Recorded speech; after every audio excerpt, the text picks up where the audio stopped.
Let's discuss this more with Khaled Abou el Fadl. He's a professor of law at UCLA School of Law and joins us from Columbus, Ohio. Professor, really appreciate your time. Thanks for joining us on the program. Now, 9/11 changed much of the world, especially those in the Muslim world. What were some of the immediate consequences for those living in Muslim-majority countries?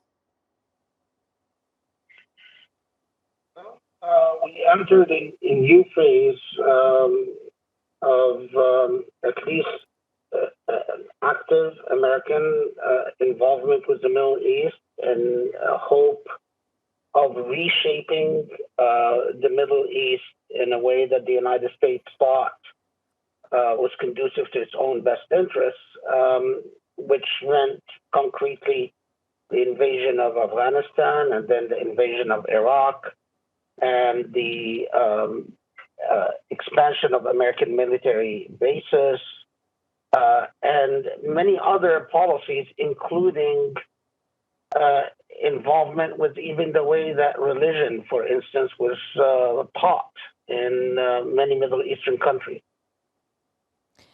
And Khaled, you're a leading figure on Sharia and Islamic law, and you've described the 9/11 attacks as the logical conclusion of a puritanical and ethically oblivious form of Islam that's predominated since the 1970s. What exactly do you mean by that? Well, I mean, the 9/11 attacks arose out of a particular puritanical brand of Islam that ironically was encouraged at one time by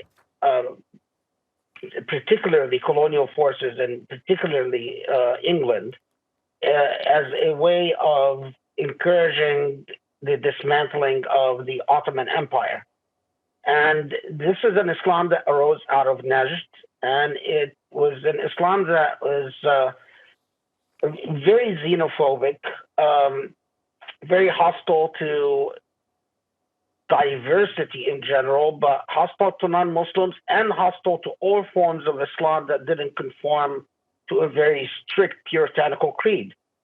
Now, this Islam, which existed in a fairly desert area, an insular area in Najd,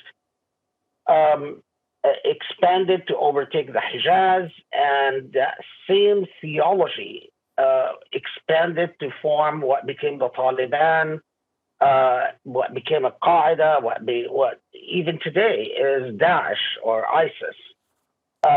And it is the same basic principles. It's Islam that rejects rationalism, and Islam that rejects Sufism, and Islam that rejects influences such as Greek tradition upon the Islamic tradition, that rejects much of the jurisprudential tradition.